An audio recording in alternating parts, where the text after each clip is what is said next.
Chapter 4 कहानी बयां करने वाली फिल्म। उस आदमी को देखो जो बटलर की भूमिका निभा रहा है, सर जे रेनिन ने कहा। उसमें क्या अनोखी बात है?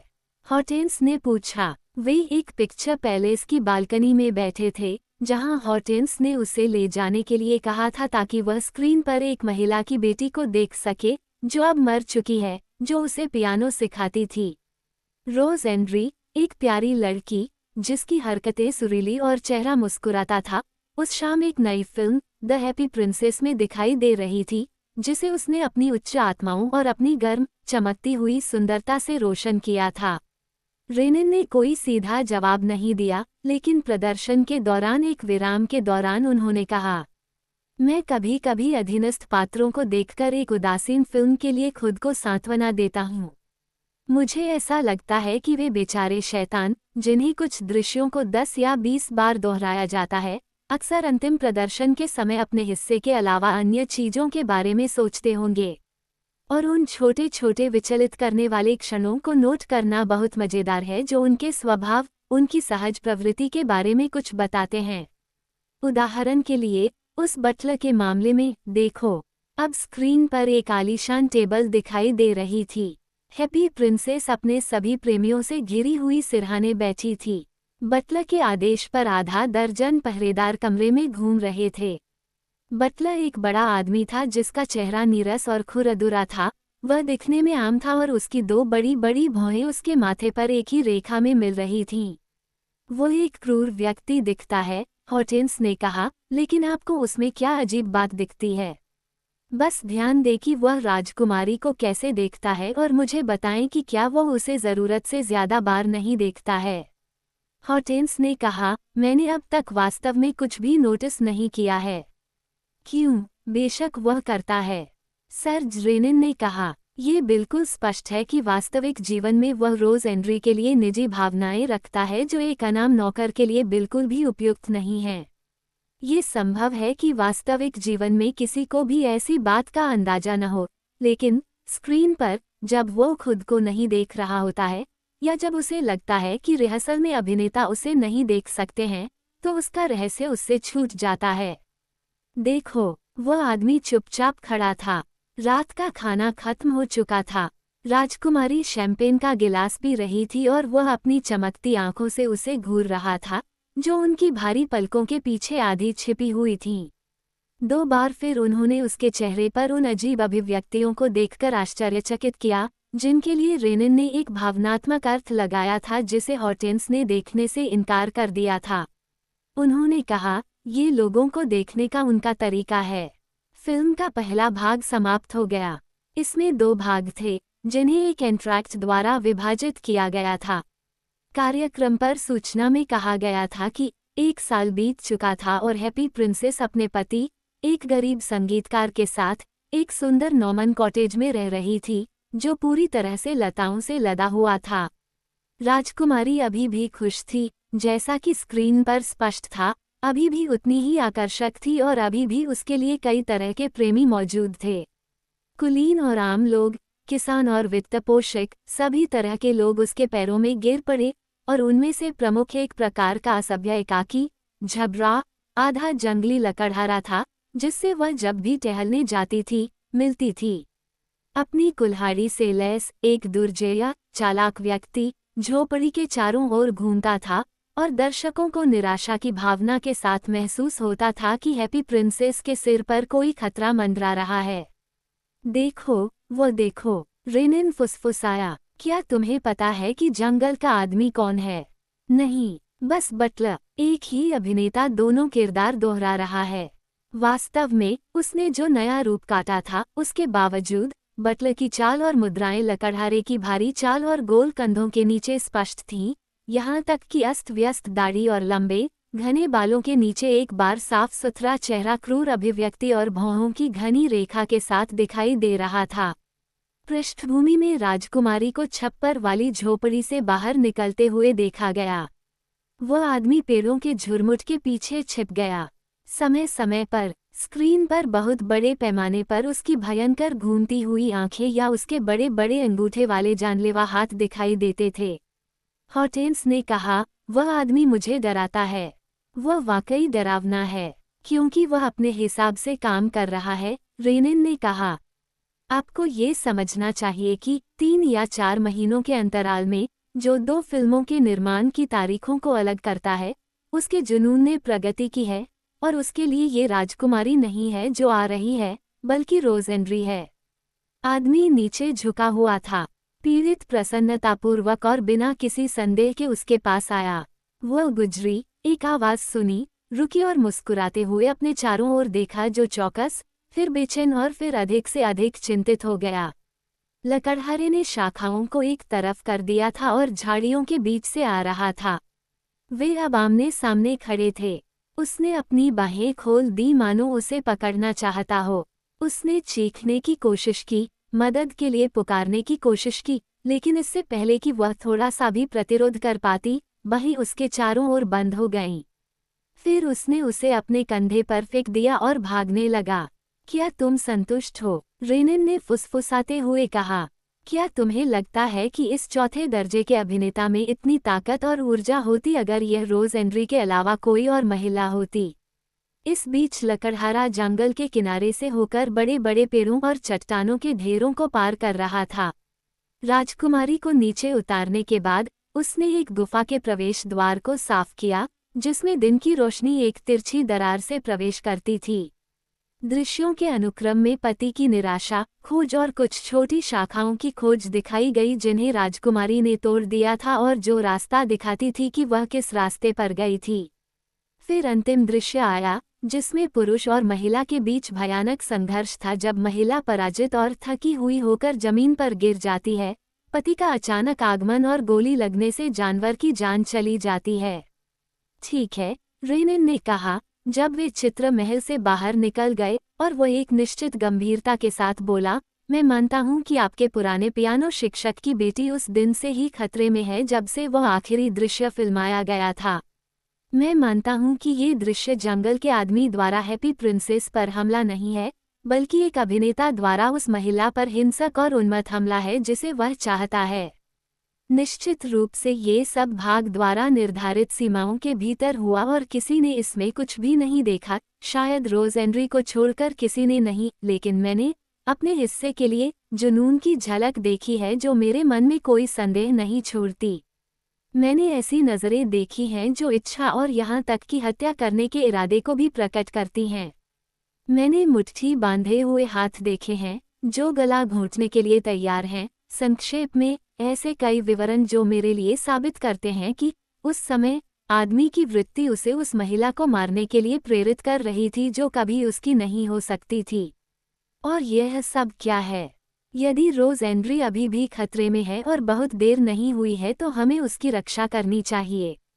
और ऐसा करने के लिए हमें आगे की जानकारी अवश्य प्राप्त करनी चाहिए, जिससे वर्ल्ड सिनेमा कंपनी से, जिसने ये फिल्म बनाई है। मैं कल सुबह उनके पास जाऊंगा। क्या तुम लंच के समय अपने फ्लैट में मेरा इंतज़ार करोगे?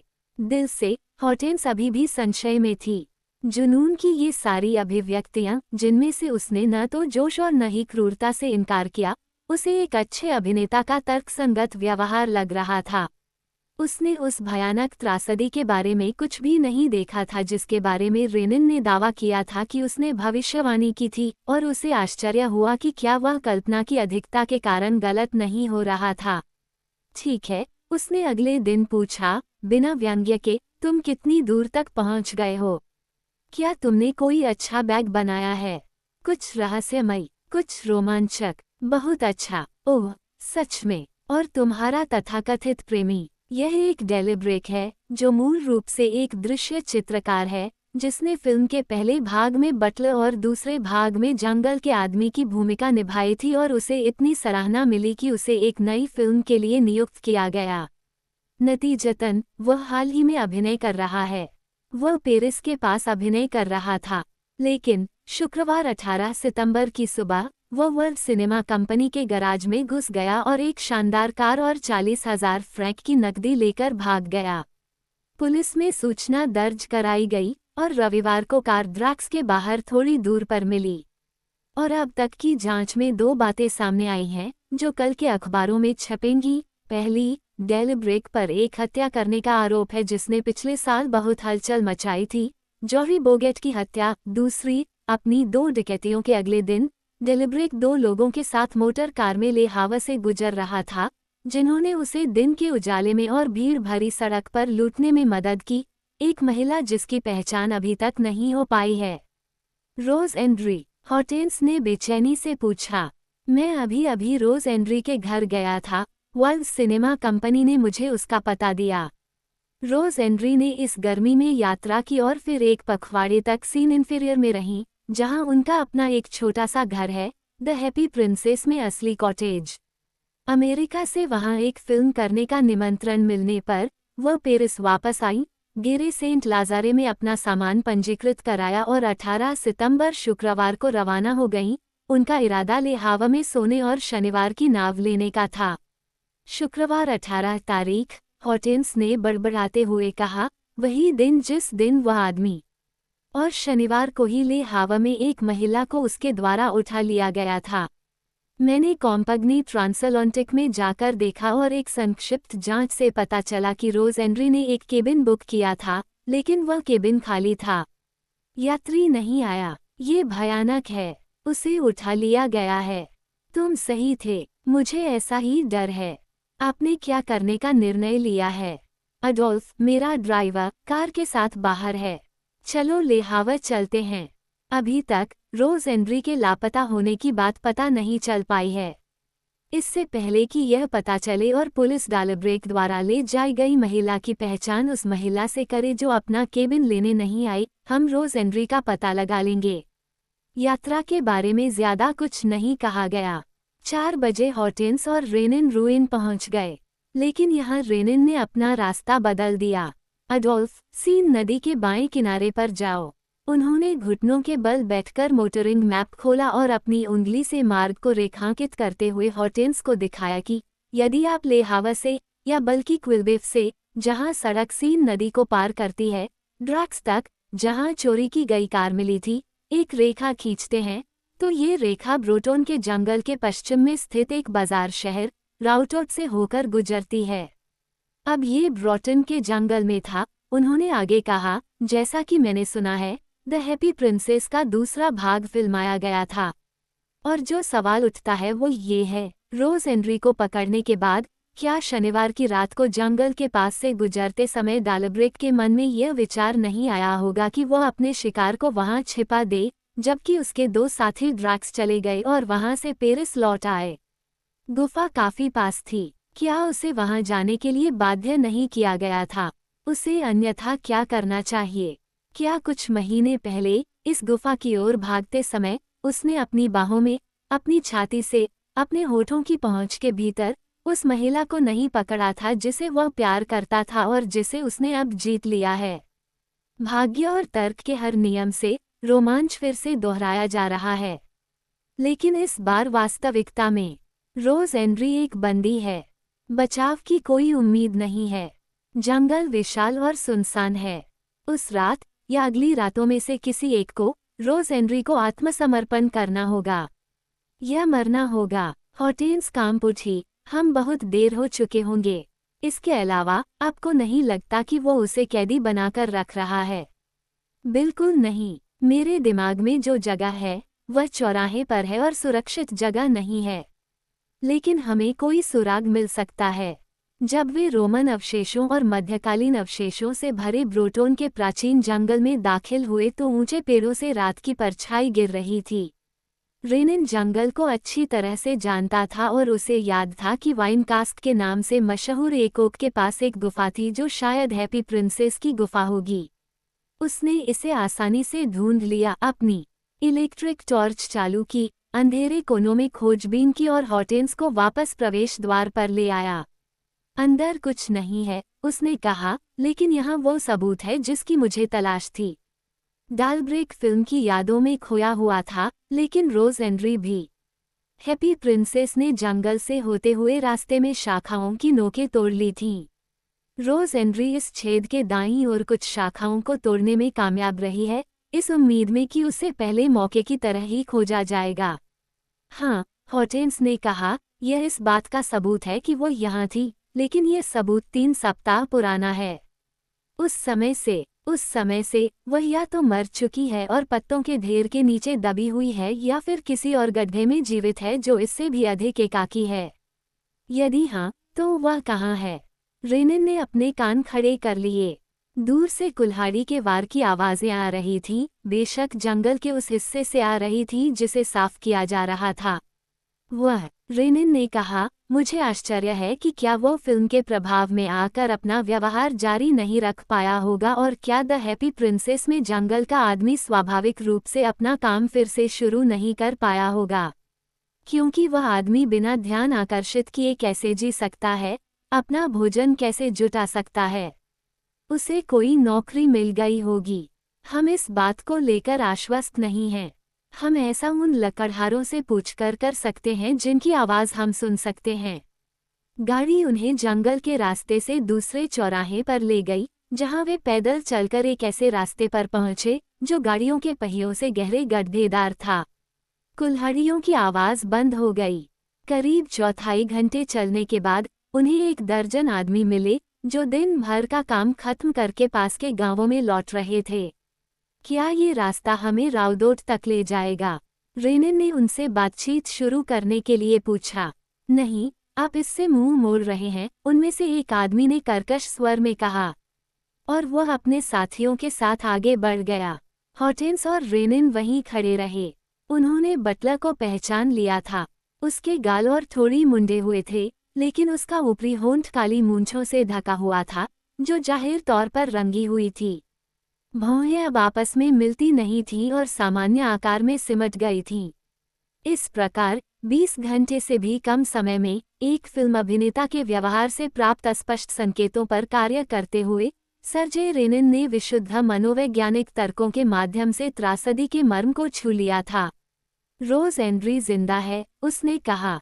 नहीं तो डालब्रेक देश छोड़कर चला जाता। बेचारी को कैद करके बांध दिया जाना चाहिए, और वह रात में उसके लिए कुछ खाना भी ले जाता है। हम उसे बचा लेंगे, है न? निश्चित रूप से, उस पर नजर रखकर और यदि आवश्यक हो तो, लेकिन अंतिम उपाय के रूप में उसे बलपूर्वक अपना रहस्य बताने के लिए मजबूर करके। उन्होंने कुछ दूर तक लकड़हारे का पीछा किया और यह बहाना बनाकर कि कार की मरम्मत की जरूरत है, राउडोट के मुख्य सराय में कमरे बुक कर लिए।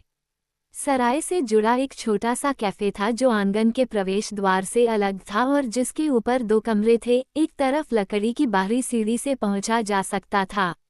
डालब्रेक ने इनमें से एक कमरे पर कब्जा कर लिया और रेनिन ने दूसरे कमरे को अपने ड्राइवर के तौर पर ले लिया। अगली सुबह उसे अडोल्फ से पता चला कि डालब्रेक पिछली शाम को, जब सारी लाइटें बंद हो गई थीं, अपने कमरे से साइकिल लेकर आया था और उस पर सवार होकर सूर्योदय से कुछ समय पहले ही वापस लौटा था। साइकिल के निशान रेनिन को गांव से 5 मील दूर निर्जन शेटो डेस लैंडेस तक ले गए। वे एक पथरीले रास्ते में गायब हो गए जो पार्क के बगल से जुमीजेस प्रायद्वीप के सामने सीन नदी तक जाता था। अगली रात उसने वहीं अपना स्थान ग्रहण किया। 11 बजे डालब्रेक एक किनारे पर चढ़ गया, तार की बाड़ को लांघा, अपनी साइकिल को शाखाओं के नीचे छिपाया और दूर चला गया। घने अंधेरे में काई से भरी मिट्टी पर उसका पीछा करना असंभव लग रहा था, जिससे कदमों की आवाज भी नहीं आ रही थी। रेनिन ने प्रयास नहीं किया, लेकिन भोर होते ही वो अपने ड्राइवर के साथ आया और पूरी सुबह पार्क में शिकार करता रहा। हालांकि पार्क, जो एक पहाड़ी के किनारे पर था और नीचे नदी से घिरा हुआ था, बहुत बड़ा नहीं था, लेकिन उसे ऐसा कोई सुराग नहीं मिला जिससे उसे यह मानने का कोई कारण मिले कि रोज एंड्री को वहां कैद किया गया था। इसलिए वह उसी शाम कार्रवाई करने और बल प्रयोग करने के दृढ़ इरादे से गांव में वापस चला गया। ये स्थिति अब और नहीं चल सकती, उसने हॉटेंस से कहा। मुझे रोज एंड्री को हर कीमत पर बचाना होगा और उसे उस बदमाश के चंगुल से बचाना होगा। उसे बोलना सीखना होगा, उसे बोलना ही होगा, नहीं तो खतरा है कि हम बहुत देर कर देंगे। उस दिन रविवार था और डालब्रेक काम पर नहीं गया। वह दोपहर के भोजन के अलावा अपने कमरे से बाहर नहीं निकलता था और उसके तुरंत बाद फिर से ऊपर चला जाता था। लेकिन 3 बजे रेनिन और हॉटेंस, जो सराय से उस पर नजर रख रहे थे, ने उसे लकड़ी की सीढ़ियों से नीचे आते देखा। उसके कंधे पर उसकी साइकिल थी। उसे नीचे की सीढ़ी पर टिकाकर उसने टायरों में हवा भरी और हैंडल बार पर एक बहुत बड़ी वस्तु को अखबार में लपेटकर बांध दिया। भगवान की कसम, रेनिन ने बड़बड़ाया। क्या बात, क्या बात? कैफे के सामने एक छोटी सी छत थी जिसके दाएं और बाएं तरफ बक्सों में लगे हुए धुरीदार पेड़ थे जो एक बाड़ से जुड़े हुए थे। झाड़ियों के पीछे एक किनारे पर बैठे हुए लेकिन आगे की ओर झुके हुए ताकि वे शाखाओं के माध्यम से डालब्रेक को देख सकें, 4 आदमी थे। पुलिस, रेनिन ने कहा। क्या दुर्भाग्य है, अगर उन लोगों ने हाथ पकड़ लिया तो वे सब कुछ बर्बाद कर देंगे। क्यों? इसके विपरीत, मुझे तो ये सोचना चाहिए था। हाँ, वे ऐसा करेंगे। वे डालब्रेक को रास्ते से हटा देंगे। और फिर क्या इससे हमें रोज एंट्री मिल जाएगी?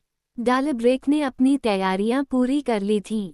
जैसे ही वह अपनी साइकिल पर चढ़ने वाला था, जासूस एक साथ उठ खड़े हुए और उस पर हमला करने के लिए तैयार हो गए। लेकिन डालब्रेक, हालांकि उनकी मौजूदगी से बिल्कुल अनजान था, उसने अपना मन बदल लिया और अपने कमरे में वापस चला गया, जैसे कि वह कुछ भूल गया हो। अब समय आ गया है, रेनिन ने कहा। मैं जोखिम उठाने जा रही हूँ, लेकिन यह एक कठिन परिस्थिति है और मुझे कोई बड़ी उम्मीद नहीं है। वह बाहर आंगन में गया और एक क्षण में, जब जासूस नहीं देख रहे थे, सीढ़ियों से ऊपर भागा, जैसा कि स्वाभाविक था यदि वह अपने ड्राइवर को आदेश देना चाहता था। लेकिन वह घर के पीछे देहाती बालकनी में पहुंचा ही था, जहां से 2 बेडरूम में प्रवेश मिलता था। वह रुक गया। डालब्रेक का दरवाजा खुला था। रेनिन अंदर चली गई। डालब्रेक ने तुरंत रक्षात्मक मुद्रा अपनाते हुए एक कदम पीछे हट लिया। तुम्हें क्या चाहिए? किसने कहा कि तुम ऐसा कर सकते हो? चुप रहो, रेनिन ने दबंग भाव से फुसफुसाते हुए कहा। तुम्हारा सब कुछ खत्म हो चुका है। तुम क्या बात कर रहे हो? आदमी गुस्से से गुर्राया। अपनी खिड़की से बाहर झुक जाओ। नीचे 4 आदमी तुम्हारे जाने पर नजर रख रहे हैं, 4 जासूस। डालब्रेक छत पर झुके और कसम खाते हुए बोले, मेरे लिए निगरानी कर रहे हो? उसने पलटकर कहा, मुझे क्या परवाह, उनके पास वारंट है। उसने अपनी बाहें जोड़ लीं। अपनी बकवास बंद करो। वारंट, मुझे इससे क्या लेना देना? सुनो, रेनिन ने कहा, और चलो समय बर्बाद न करें। यह जरूरी है। तुम्हारा नाम डालब्रेक है, या कम से कम यही नाम है जिसके तहत तुमने द हैप्पी प्रिंसेस में काम किया था और जिसके नाम पर पुलिस तुम्हें जॉहरी बोगेट के हत्यारे के रूप में खोज रही है, जिसने वर्ल्ड सिनेमा कंपनी से एक मोटर कार और 40,000 फ्रैंक चुराए थे और जिसने ले हावा में एक महिला का अपहरण किया था। ये सब ज्ञात और सिद्ध है। और यहाँ परिणाम है। नीचे 4 आदमी हैं। मैं यहाँ हूँ, मेरा ड्राइवर अगले कमरे में है। तुम खत्म हो चुके हो। क्या तुम चाहते हो कि मैं तुम्हें बचाऊं? डालब्रेक ने अपने प्रतिद्वंद्वी को एक लंबी नज़र से देखा। आप कौन हैं? रोज एंड्री का एक दोस्त, रेनिन ने कहा। दूसरा चौंका और कुछ हद तक अपना मुखौटा उतारकर जवाब दिया। आपकी शर्तें क्या हैं? रोज एंड्री, जिसका तुमने अपहरण किया है और जिसे तुमने सताया है, वह किसी गड्ढे या कोने में मर रही है। वह कहाँ है? एक अजीब बात हुई और रेनिन को प्रभावित किया। डालब्रेक का चेहरा, जो आमतौर पर इतना सामान्य होता है, एक मुस्कान से चमक उठा जिसने उसे लगभग आकर्षक बना दिया। लेकिन ये केवल एक चमकती हुई दृष्टि थी। आदमी ने तुरंत अपनी कठोर और भावशून्य अभिव्यक्ति को फिर से शुरू कर दिया। और मान लीजिए मैं बोलने से इनकार कर दूं। उन्होंने कहा, यह आपके लिए बहुत बुरा होगा। इसका मतलब है कि आपकी गिरफ्तारी होगी। मैं कहने की हिम्मत करता हूँ, लेकिन इसका मतलब है रोज एंड्री की मौत। उसे कौन रिहा करेगा? तुम अभी बोलोगे, या कम से कम 1 घंटे बाद, या 2 घंटे बाद। तुम्हारा कभी भी इतना दिल नहीं होगा कि तुम चुप रहो और उसे मरने दो। डालब्रेक ने अपने कंधे उचका दिए। फिर अपना हाथ ऊपर उठाते हुए उसने कहा, मैं अपने जीवन की कसम खाता हूँ कि अगर वे मुझे गिरफ्तार कर लेंगे तो मेरे मुंह से एक शब्द भी नहीं निकलेगा। तो क्या? तो फिर मुझे बचा लो। हम आज शाम को पार्क डेस लैंडेस के प्रवेश द्वार पर मिलेंगे और जो कहना है कहेंगे। तुरंत क्यों नहीं? मैं बात कर ली है। क्या आप वहाँ होगे? मैं वहां अवश्य आऊंगा, रेनिन ने सोचा। इस सब में कुछ ऐसा था जिसे वह समझ नहीं पाया। किसी भी मामले में रोज एंड्री को धमकाने वाला भयानक खतरा पूरी स्थिति पर हावी था, और रेनिन इस खतरे को तुच्छ समझने वाला और घमंड में आकर खतरनाक रास्ते पर चलने वाला व्यक्ति नहीं था। रोज एंड्री की जान हर चीज से पहले थी। उसने अगले शयन कक्ष की दीवार पर कई वार किए और अपने ड्राइवर को बुलाया। अडोल्फ, क्या कार तैयार है? जी श्रीमान। उसे चालू करो और कैफे के बाहर छत के सामने खींचो, बक्सों के ठीक सामने, ताकि बाहर निकलने का रास्ता बंद हो जाए। जहां तक तुम्हारा सवाल है, उसने डालब्रेक को संबोधित करते हुए कहा, तुम्हें अपनी मशीन पर चढ़ना है और सड़क पर भागने के बजाय यार्ड को पार करना है। यार्ड के अंत में एक रास्ता है जो एक गली में जाता है। वहां तुम आज़ाद हो जाओगे, लेकिन कोई हिचकिचाहट और कोई गलती नहीं, वरना तुम पकड़े जाओगे। तुम्हें शुभकामनाएं। उन्होंने तब तक इंतजार किया जब तक कि उनके निर्देशानुसार कार तैयार नहीं हो गई, और जब वे वहां पहुंचे तो उन्होंने जासूसों का ध्यान आकर्षित करने के लिए अपने ड्राइवर से पूछताछ शुरू कर दी। लेकिन उनमें से एक ने धुरी के पेड़ों के बीच से झांककर देखा तो सीढ़ियों के नीचे पहुंचते ही डालब्रेक पर नजर पड़ गई। उसने अलार्म बजाया और अपने साथियों के साथ आगे बढ़ा, लेकिन उसे कार के चारों ओर भागना पड़ा और वह ड्राइवर से टकरा गया, जिससे डालब्रेक को अपनी साइकिल पर सवार होकर बिना किसी बाधा के यार्ड पार करने का समय मिल गया। इस तरह उसे कुछ सेकंड की शुरुआत मिली। दुर्भाग्य से जब वह पीछे के गलियारे में प्रवेश करने वाला था तो शाम की प्रार्थना से लौट रहे लड़कों और लड़कियों का एक दल दिखाई दिया। जासूसों की चीखें सुनकर उन्होंने भगोड़े के सामने अपनी बाहें फैला दी, जिसने 2 या 3 झटके खाए और गिरकर मर गया। विजय के नारे बुलंद हुए।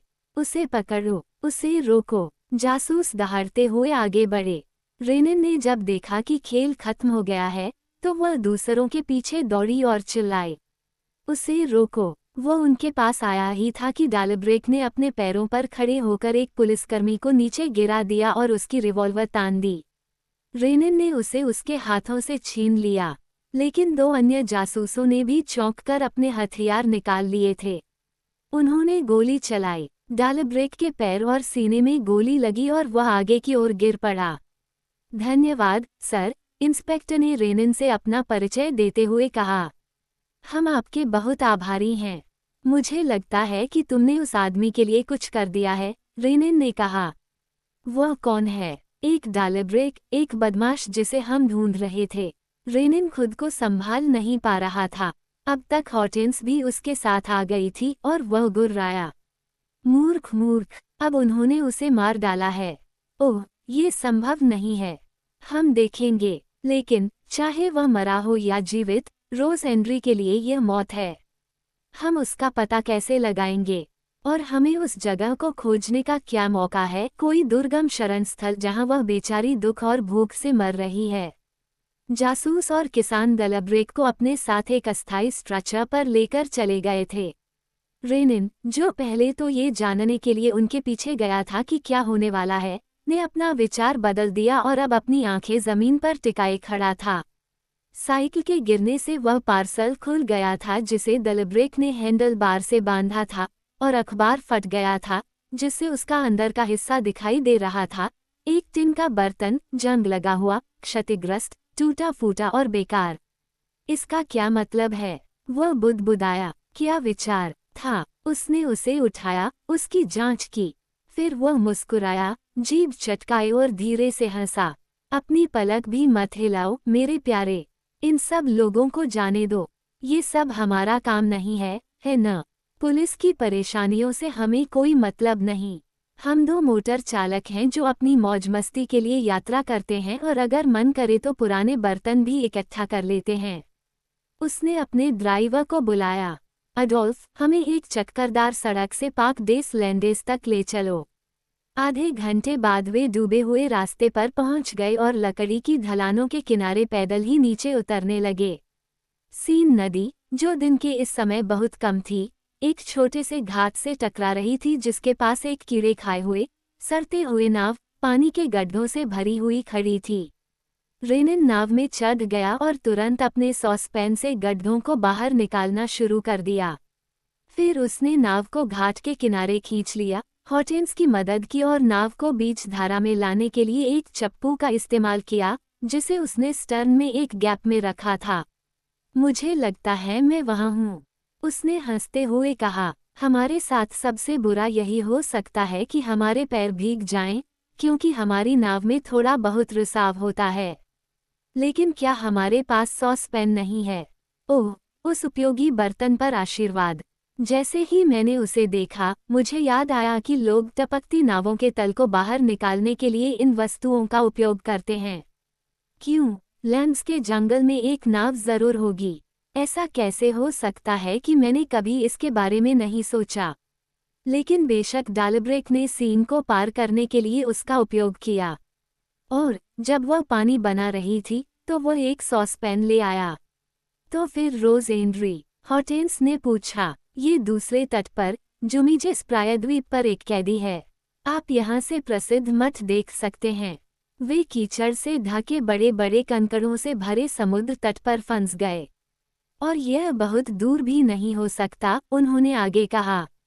डालब्रेक ने पूरी रात भागते हुए नहीं बिताई। सुनसान किनारे के साथ एक रास्ता था, दूसरा रास्ता उससे दूर जाता था। उन्होंने दूसरा रास्ता चुना और झाड़ियों से घिरे बगीचों के बीच से गुजरते हुए एक ऐसे परिदृश्य पर पहुंचे जो उन्हें अजीब तरह से जाना पहचाना लगा। उन्होंने पहले कहाँ देखा था वह तालाब, जिसके ऊपर विलो के पेड़ लटक रहे थे, और उन्होंने वह सुनसान झोपड़ी कहाँ देखी थी। अचानक दोनों एक स्वर में बोले, ओह, हॉर्टेंस ने कहा, मुझे अपनी आंखों पर यकीन ही नहीं हो रहा। उनके सामने एक बड़े बगीचे का सफेद द्वार था, जिसके पीछे पुराने टेढ़े मेरे सेब के पेड़ों के समूह के बीच नीले किवाड़ों वाली एक झोपड़ी दिखाई दे रही थी, जो हैप्पी प्रिंसेस की झोपड़ी थी। बेशक, रेनिन ने चिल्लाते हुए कहा, और मुझे ये पता होना चाहिए था, क्योंकि फिल्म में ये झोपड़ी और पास का जंगल दोनों दिखाया गया था। और क्या सब कुछ ठीक वैसा ही नहीं हो रहा है जैसा कि द हैप्पी प्रिंसेस में है? क्या डालब्रेक पर इसकी याद हावी नहीं है? घर, जिसमें रोज एंड्री ने गर्मियों में समय बिताया था, खाली था। उसने उसे वहीं बंद कर दिया है। लेकिन आपने मुझे बताया था कि वह घर सीन इन्फीरियर में था। ठीक है, हम भी यही हैं। नदी के बाईं ओर यूरे और ब्रोटोन के जंगल हैं, दाईं ओर सीन इन्फीरियर। लेकिन उनके बीच नदी की बाधा है, यही वजह है कि मैंने दोनों को नहीं जोड़ा। 150 गज पानी दर्जनों मील की तुलना में अधिक प्रभावी विभाजन बनाता है। गेट बंद था। वे नीचे की ओर बाढ़ से होते हुए घर की ओर बढ़े, जिसके एक तरफ पुरानी दीवार थी जो आइवी से लदी हुई थी और जिसकी छत फूसकी थी। हॉर्टेंस ने कहा, ऐसा लगता है जैसे वहां कोई था। क्या मैंने खिड़की की आवाज नहीं सुनी? सुनना, किसी ने पियानो पर कुछ सुर छेड़े। तभी एक आवाज उठी, एक महिला की आवाज जो धीमे और गंभीरता से संयमित जुनून से भरी एक गाथा गा रही थी। महिला की पूरी आत्मा मधुर स्वरों में सांस ले रही थी। वे आगे बढ़ते गए। दीवार ने उन्हें छिपा दिया, लेकिन उन्हें एक बैठक का खाना दिखाई दिया, जिसमें चमकीले दीवार कागज और नीले रोमन कालीन लगे थे। धड़कती आवाज बंद हो गई। पियानो ने आखिरी राग के साथ समाप्त किया, और गायक उठ खड़ा हुआ और खिड़की में फ्रेम में दिखाई दिया। रोज एंड्री, हॉर्टेंस से फुसफुसाया। ठीक है, रेनिन ने अपना आश्चर्य स्वीकार करते हुए कहा, यह आखिरी चीज है जिसकी मुझे उम्मीद थी।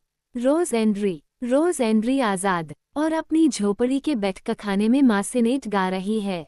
इस सब का क्या मतलब है? क्या तुम समझती हो? हाँ, लेकिन मुझे बहुत समय लग गया। लेकिन हम कैसे अनुमान लगा सकते थे? हालांकि उन्होंने उसे कभी पर्दे के अलावा नहीं देखा था, लेकिन उन्हें इस बात में जरा भी संदेह नहीं था कि यह वही है। ये वास्तव में रोज एंड्री थी, या बल्कि हैप्पी प्रिंसेस, जिसकी उन्होंने कुछ दिन पहले उसी बैठक कक्ष के फर्नीचर के बीच या उसी झोपड़ी की दहलीज पर प्रशंसा की थी। उसने वही पोशाक पहनी हुई थी, उसके बाल उसी तरह से बने हुए थे, उसने वही चूड़ियां और हार पहने हुए थे जो द हैप्पी प्रिंसेस में थे, और उसके प्यारे चेहरे पर, उसके गुलाबी गाल और हंसती आंखों के साथ, वही खुशी और शांति का भाव था। कोई आवाज उसके कानों में पड़ी होगी, तभी वह झोपड़ी के पास झाड़ियों के झुरमुट की ओर झुकी और शांत बगीचे में फुसफुसाए, जॉर्जेस, जॉर्जेस, क्या ये तुम हो, मेरे प्रिय? कोई उत्तर ना पाकर वह खड़ी हो गई और अपने भीतर उमड़ रहे सुखद विचारों को देखकर मुस्कुराने लगी। लेकिन कमरे के पीछे एक दरवाजा खुला और एक बूढ़ी किसान महिला रोटी, मक्खन और दूध से भरी एक ट्रे लेकर अंदर आई। लो रोज मेरी प्यारी, मैं तुम्हारे लिए रात का खाना लाया हूँ। गाय का ताज़ा दूध। और ट्रे नीचे रखते हुए उसने आगे कहा, क्या तुम्हें रात की ठंडी हवा से डर नहीं लगता, रोज? शायद तुम अपने प्रियतम की प्रतीक्षा कर रही हो। मेरी कोई प्रेमिका नहीं है, मेरी प्यारी बूढ़ी कैथरीन। आगे क्या होगा? बूढ़ी औरत ने हंसते हुए कहा, बस आज सुबह खिड़की के नीचे पैरों के निशान थे जो बिल्कुल भी अच्छे नहीं लग रहे थे। शायद किसी चोर के पैरों के निशान हैं, कैथरीन। खैर, मैं यह नहीं कहता कि वे नहीं थे, रोज प्रिय, खास तौर पर इसलिए क्योंकि तुम्हारे पेशे में तुम्हारे इर्द गिर्द बहुत से लोग हैं जिनसे सावधान रहना अच्छा है। उदाहरण के लिए, तुम्हारा दोस्त डालब्रेक, है न? उसके साथ अच्छा चल रहा है। तुमने कल अखबार देखा, एक आदमी जिसने लोगों को लूटा और हत्या की और ले हावा में एक महिला को उठा ले गया। हॉर्टेंस और रेनिन ये जानना चाहती थीं कि रोज एंड्री इस रहस्योद्घाटन के बारे में क्या सोचती है, लेकिन उसने उनसे मुंह मोड़ लिया था और अपने भोजन पर बैठी थी, और खिड़की अब बंद थी, इसलिए वे न तो उसका जवाब सुन सकते थे और न ही उसके चेहरे की अभिव्यक्ति देख सकते थे। वे एक पल के लिए रुक गए। हॉर्टेंस चिंतित चेहरे के साथ सुन रही थी, लेकिन रेनिन हंसने लगी। बहुत मज़ेदार, वाकई मज़ेदार, और ऐसा अप्रत्याशित अंत। और हम जो किसी गुफा या सीलन भरे तहखाने में उसकी तलाश कर रहे थे, एक भयानक कब्र जहां बेचारी भूख से मर रही थी। यह एक सच्चाई है, वह कैद की उस पहली रात की भयावहता को जानती थी, और मैं यह मानता हूं कि उस पहली रात को उसे आधी मरी हुई अवस्था में गुफा में फेंक दिया गया था। बस आप देख सकते हैं, अगली सुबह वह जीवित थी। एक रात ही उस छोटी बदमाश को वश में करने और डालब्रेक को उसकी नज़र में प्रिंस चार्मिंग जैसा सुंदर बनाने के लिए पर्याप्त थी। अंतर देखिए, फिल्मों या उपन्यासों में हैप्पी प्रिंसेस प्रतिरोध करती हैं या आत्महत्या कर लेती हैं, लेकिन असल जिंदगी में, ओह औरत, औरत।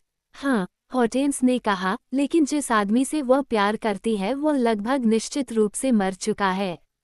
और यह अच्छी बात भी है। ये सबसे अच्छा समाधान होगा। एक चोर और हत्यारे के प्रति इस आपराधिक प्रेम का परिणाम क्या होगा? कुछ मिनट बीत गए, फिर ढलते दिन की शांतिपूर्ण खामोशी के बीच गोधूली की पहली परछाइयों के साथ उन्होंने फिर से खिड़की की झंझट सुनी, जिसे सावधानी से खोला गया था।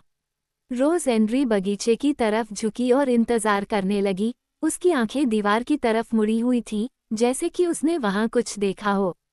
वर्तमान में रेनिन ने आईवी शाखाओं को हिलाया। आह, उसने कहा, इस बार मुझे पता है कि तुम वहां हो। हाँ, आईवी हिल रहा है।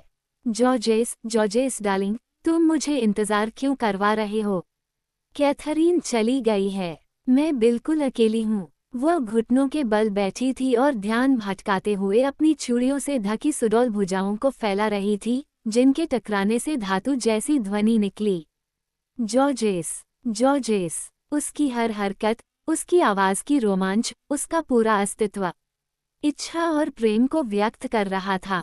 हॉर्टेंस बहुत भावुक होकर ये कहने से खुद को नहीं रोक पाई, बेचारी उसे कितना प्यार करती है।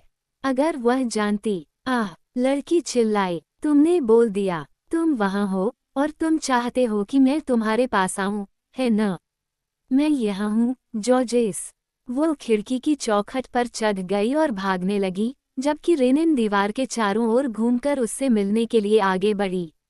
वो उसके सामने रुक गई और उस पुरुष और महिला को देखकर उसका गला रुंध गया, जिन्हें वह नहीं जानती थी और जो उसी छाया से बाहर आ रहे थे, जिसमें से उसका प्रेमी हर रात उसे दिखाई देता था। रेनिन ने झुककर अपना नाम बताया और अपने साथी का परिचय कराया। मैडम हॉर्टेंस डैनियल, आपकी माँ की शिष्या और मित्र। वो अभी भी स्तब्धता से निश्चल, चेहरे पर तनाव लिए हुए, हकलाते हुए बोली। तुम्हें पता है मैं कौन हूँ? और तुम अभी वहाँ थे। तुमने सुना कि मैं क्या कह रहा था? रेनिन ने अपने भाषण में बिना किसी हिचकिचाहट या रुकावट के कहा। आप रोज एंड्री हैं, हैप्पी प्रिंसेस। हमने आपको उस शाम फिल्मों में देखा था और परिस्थितियों ने हमें आपकी खोज में निकलने के लिए प्रेरित किया। ले हावा में, जहां आपको उस दिन अपहरण कर लिया गया था जब आप अमेरिका के लिए रवाना होने वाली थीं, और ब्रोटन के जंगल में, जहां आपको कैद किया गया था। उसने उत्सुकता से, जबरदस्ती हंसते हुए विरोध किया। ये सब क्या है? मैं ले हावा नहीं गया हूँ। मैं सीधे यहाँ आया हूँ। अपहरण, कैद, क्या बकवास है? हाँ, कैद, उसी गुफा में जहाँ हैप्पी प्रिंसेस थी, और तुमने गुफा के दाहिनी ओर से कुछ शाखाएं तोड़ ली थीं। लेकिन ये कितनी बेतुकी बात है। मेरा अपहरण कौन कर सकता है? मेरा तो कोई दुश्मन नहीं है। एक आदमी तुमसे प्यार करता है, वह जिसका तुम अभी इंतजार कर रही थी। हाँ, मेरे प्रेमी, उसने गर्व से कहा। क्या मुझे यह अधिकार नहीं है कि मैं जिसे चाहूं उसे अपनाऊं? आपको अधिकार है, आप एक स्वतंत्र व्यक्ति हैं। लेकिन जो आदमी हर शाम आपसे मिलने आता है, उसे पुलिस चाहती है। उसका नाम जॉर्जेस डालब्रेक है। उसने जॉहरी बोर्गुइट की हत्या की है। इस आरोप से वह क्रोधित हो उठी और बोली, ये झूठ है। अखबारों की एक बदनाम मनगढ़ंत कहानी। जॉर्जेस हत्या की रात पेरिस में था। वह इसे साबित कर सकता है। उसने एक मोटर कार और 40,000 फ्रैंक के नोट चुराए। उसने जोरदार तरीके से जवाब दिया। मोटर कार उसके दोस्तों ने वापस ले ली है और नोट वापस कर दिए जाएंगे। उसने उन्हें कभी नहीं छुआ। मेरे अमेरिका चले जाने से उसका दिमाग खराब हो गया था। बहुत अच्छा, मैं आपकी हर बात पर यकीन करने को तैयार हूँ। लेकिन हो सकता है कि पुलिस इन बयानों पर कम भरोसा दिखाए और कम ही लापरवाही बरते। वह अचानक असहज हो गई और लड़खड़ा गई। पुलिस, उनसे डरने की कोई बात नहीं है। उन्हें पता नहीं चलेगा। उसे कहाँ ढूंढूं? मैं किसी भी हालत में सफल रहा। वह ब्रोटन के जंगल में लकड़हारे के रूप में काम कर रहा है। हाँ, लेकिन अब वह एक दुर्घटना थी। जबकि पुलिस, उसके होठों से शब्द बड़ी मुश्किल से निकले। उसकी आवाज कांप रही थी। और अचानक वह हकलाते हुए रेनिन की ओर लपकी। उसे गिरफ्तार कर लिया गया है। मुझे इस बात का यकीन है। और तुम मुझे बताने आए हो। गिरफ्तार, घायल, शायद मर गया। ओह, कृपया कृपया। उसमें बिल्कुल ताकत नहीं बची थी। उसका सारा गर्व, उसके महान प्रेम की सारी निश्चितता, एक असीम निराशा में बदल गई और वह फूट फूट कर रोने लगी। नहीं, वो मरा नहीं है न? नहीं, मुझे लगता है कि वो मरा नहीं है। ओह, सर, ये सब कितना अन्यायपूर्ण है। वो सबसे सज्जन व्यक्ति है, अब तक का सबसे अच्छा व्यक्ति। उसने मेरी पूरी जिंदगी बदल दी है। जब से मैंने उससे प्यार करना शुरू किया है, तब से सब कुछ बदल गया है। और मैं उससे बहुत प्यार करता हूँ। मैं उससे प्यार करता हूँ। मैं उसके पास जाना चाहता हूँ। मुझे उसके पास ले चलो। मैं चाहता हूँ कि वे मुझे भी गिरफ्तार कर लें। मैं उससे प्यार करता हूँ। मैं उसके बिना नहीं रह सकता। सहानुभूति के आवेग में हॉर्टेंस ने लड़की की गर्दन के चारों ओर अपनी बाहें डाल दी और गर्मजोशी से कहा, हाँ, आओ, वो मरा नहीं है, मुझे यकीन है, केवल घायल है, और राजकुमार रेनिन उसे बचा लेगा। तुम बचाओगी, है ना, रेनिन? आओ, अपने नौकर के लिए एक कहानी बनाओ, कहो कि तुम ट्रेन से कहीं जा रही हो और उसे किसी को नहीं बताना है। जल्दी करो, एक पर्दा डालो, हम उसे बचा लेंगे, मैं कसम खाता हूँ कि हम बचा लेंगे। रोज एंड्री घर के अंदर चली गई और लगभग तुरंत ही वापस आ गई। एक लंबे लबादे और चेहरे को ढकने वाले घूंघट में वह पहचान से परे छिपी हुई थी, और वे सभी वापस राउडोट की ओर चल पड़े। सराय में, रोज एंड्री एक दोस्त के रूप में सामने आए जिसे वे पड़ोस में लाने गए थे और अपने साथ पेरिस ले जा रहे थे। रेनिन पूछताछ करने के लिए बाहर भागी और उन दोनों महिलाओं के पास वापस आई।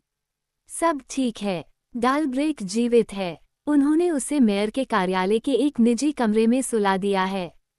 उसका एक पैर टूटा हुआ है और उसे बहुत तेज बुखार है, लेकिन फिर भी उन्हें उम्मीद है कि उसे कल रुइन ले जाया जाएगा और उन्होंने वहां मोटर कार के लिए फ़ोन भी किया है। और फिर रोज एंड्री ने उत्सुकता से पूछा। रेनिन मुस्कुराए। तो फिर हम भोर होते ही निकलेंगे। हम एक धंसी हुई सड़क पर अपना स्थान ग्रहण करेंगे, हाथ में बंदूक लेंगे, मोटर कोच पर हमला करेंगे और जॉर्जेस को ले जाएंगे।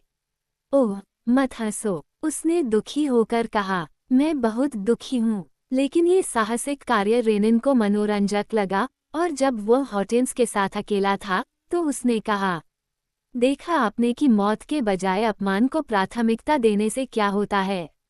लेकिन फांसी पर लटका दिया जाए, इसकी उम्मीद कौन कर सकता था। ये बिल्कुल वैसा नहीं है जैसा कि तस्वीरों में होता है। एक बार जंगल का आदमी अपने शिकार को उठा ले गया और ये देखते हुए कि 3 सप्ताह तक उसका बचाव करने वाला कोई नहीं था, हम कैसे कल्पना कर सकते थे। हम जो चित्रों के प्रभाव में आगे बढ़ रहे थे कि कुछ ही घंटों में शिकार एक राजकुमारी बन जाएगी। जॉर्जेस को आश्चर्य हुआ। अब मैं समझ गया कि उसके चेहरे पर वह धूर्त, विनोदी भाव था जो मुझे आश्चर्यचकित कर रहा था।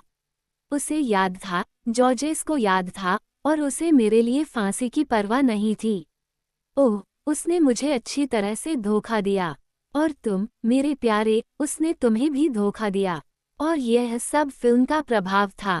वे हमें सिनेमा में एक क्रूर जानवर, एक प्रकार का लंबे बालों वाला, बंदर जैसा चेहरा वाला जंगली दिखाते हैं। ऐसा आदमी असल जिंदगी में क्या हो सकता है? एक क्रूर, अनिवार्य रूप से। क्या तुम सहमत नहीं हो? खैर, वो कुछ भी नहीं है, वो डॉन हुआन है। पाखंडी, तुम उसे बचाओगे, है न? हॉटिन्स ने विनती भरे स्वर में कहा। क्या आप बहुत चिंतित हैं कि मैं ऐसा करूं? बहुत। ऐसी स्थिति में मुझे चूमने के लिए अपना हाथ देने का वादा करो। तुम दोनों हाथ ले सकती हो, रेनिन, और खुशी से। रात बिना किसी घटना के बीत गई। रेनिन ने दोनों महिलाओं को सुबह जल्दी जगाने का आदेश दिया था। जब वे नीचे आईं, तो मोटर यार्ड से निकलकर सराय के सामने आकर रुकी थी। बारिश हो रही थी, और ड्राइवर अडोल्फ ने लंबा, नीचा हुड ठीक कर दिया था और सामान अंदर रख दिया था। रेनिन ने उसका बिल मांगा। तीनों ने एक एक कप कॉफी पी। लेकिन जैसे ही वे कमरे से बाहर निकल रहे थे, इंस्पेक्टर का एक आदमी दौड़ता हुआ अंदर आया। क्या तुमने उसे देखा है? उसने पूछा। क्या वह यहाँ नहीं है? इंस्पेक्टर स्वयं बहुत उत्साहित होकर दौड़ता हुआ आया। कैदी भाग गया है। वह सराय के रास्ते वापस भाग गया है। वह ज्यादा दूर नहीं हो सकता। 1 दर्जन से ज्यादा ग्रामीण बवंडर की तरह आए। उन्होंने अटारी, अस्तबल, शेड को तहस नहस कर दिया। वे आसपास के इलाकों में फैल गए, लेकिन तलाशी के बाद भी कुछ नहीं मिला। ओह, सब कुछ फांसी लगा दो, रेनिन ने कहा, जिसने शिकार में भाग लिया था। ये कैसे हो सकता है? मुझे कैसे पता? इंस्पेक्टर ने निराशा में बड़बड़ाया। मैंने अपने 3 आदमियों को अगले कमरे में निगरानी करते हुए छोड़ दिया था।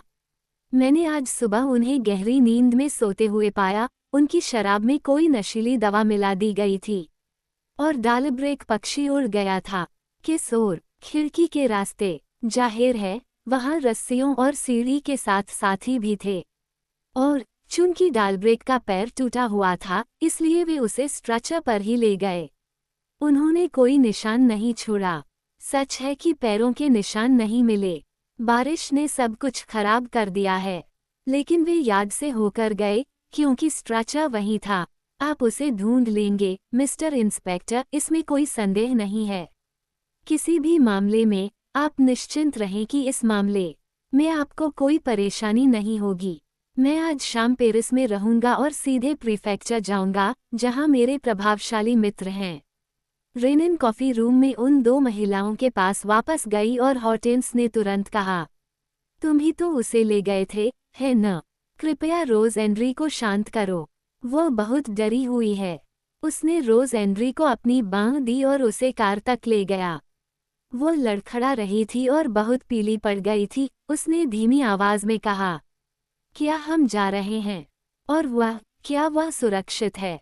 क्या वे उसे फिर से नहीं पकड़ लेंगे? उसकी आंखों में गहराई से देखते हुए उसने कहा, रोज एंड्री, मुझसे कसम खाओ कि 2 महीने में जब वह ठीक हो जाएगा और मैं उसकी बेगुनाही साबित कर दूंगी तो तुम उसके साथ अमेरिका चली जाओगी। मैं कसम खाता हूँ। और वहां पहुंचने के बाद तुम उससे शादी कर लोगी। मैं कसम खाता हूँ। उसने उसके कान में कुछ शब्द कहे। आह, उसने कहा, भगवान तुम्हें इसके लिए आशीर्वाद दे। हॉर्टेंस ने अपनी सीट आगे ले ली। रेनिन भी गाड़ी चला रही थी। इंस्पेक्टर हाथ में टोपी लिए तब तक गाड़ी के इर्द गिर्द घूमता रहा जब तक कि गाड़ी आगे नहीं बढ़ गई। वे जंगल से होते हुए ला मेलेरेई में सीन नदी को पार कर हेवर रुइन सड़क पर पहुंचे। अपना दस्ताना उतारो और मुझे अपना हाथ दो ताकि मैं उसे चूम सकूं, रेनिन ने आदेश दिया। तुमने वादा किया था कि तुम ऐसा करोगे। ओह, हॉर्टेंस ने कहा, लेकिन ये तब होना था जब डालब्रेक को बचाया गया था। वो बच गया है। अभी नहीं। पुलिस उसके पीछे लगी है। वे उसे फिर से पकड़ सकते हैं। जब तक वह रोज एंड्री के पास नहीं पहुंच जाता तब तक उसे बचाया नहीं जा सकेगा। उन्होंने बताया, वह रोज एंड्री के साथ हैं। आपका क्या मतलब है? गोल घूमिए। उसने वैसा ही किया। हुड की छाया में, ठीक पीछे, ड्राइवर के पीछे, रोज आंद्रे सीट पर लेटे एक आदमी के पास घुटनों के बल बैठी थी। ओह, हॉर्टेंस हकलाते हुए बोली, यह अविश्वसनीय है। तो ये तुम ही थे जिन्होंने उसे कल रात छुपाया था। और वह वहां था, सराय के सामने, जब इंस्पेक्टर हमें विदा कर रहा था। प्रभु, हाँ, वह वहां था, गैदों और कालीनों के नीचे। यह अविश्वसनीय है। उसने पूरी तरह से हैरान होकर दोहराया। यह अविश्वसनीय है। आप ये सब कैसे मैनेज कर पाए? मैं तुम्हारा हाथ चूमना चाहता था, उसने कहा। उसने अपना दस्ताना उतार दिया, जैसा उसने उसे आदेश दिया था, और अपना हाथ उसके होठों के पास ले गई। कार शांत सीन नदी और उसके किनारे की सफ़ेद चट्टानों के बीच तेजी से चल रही थी। वे काफ़ी देर तक चुप बैठे रहे। फिर उसने कहा, मैंने कल रात डालब्रेक से बात की थी। वह एक अच्छा आदमी है और रोज एंड्री के लिए कुछ भी करने को तैयार है। वह सही है। एक आदमी को उस महिला के लिए कुछ भी करना चाहिए जिसे वह प्यार करता है। उसे खुद को उसके लिए समर्पित करना चाहिए। उसे इस दुनिया में जो कुछ भी सुंदर है वह सब देना चाहिए, खुशी और आनंद। और अगर वह उब जाए तो उसे विचलित करने, उसे उत्तेजित करने और उसे मुस्कुराने या यहाँ तक कि रोने के लिए रोमांच पैदा करना चाहिए। हॉर्टेंस कांप उठी और उसकी आंखें आंसुओं से पूरी तरह मुक्त नहीं थीं। पहली बार वह उस भावनात्मक रोमांच की ओर इशारा कर रहा था जिसने उन्हें एक बंधन से बांधा था जो अभी तक कमजोर था, लेकिन जो उनके द्वारा साथ मिलकर शुरू किए गए प्रत्येक उद्यम के साथ और अधिक मजबूत और स्थायी होता गया, जो उनके अंत तक उनका पीछा करता रहा। वह पहले से ही इस असाधारण व्यक्ति के साथ शक्तिहीन और असहज महसूस कर रही थी, जो घटनाओं को अपनी इच्छा के अधीन करता था और उन लोगों के भाग्य के साथ खेलता हुआ प्रतीत होता था जिनसे वह लड़ता था या उनकी रक्षा करता था। उसने उसे भय से भर दिया और साथ ही उसने उसे आकर्षित भी किया। वो कभी उसे अपना स्वामी समझती थी, कभी एक दुश्मन जिससे उसे खुद का बचाव करना था, लेकिन अक्सर एक परेशान करने वाले दोस्त के रूप में, आकर्षण और मोह से भरा हुआ।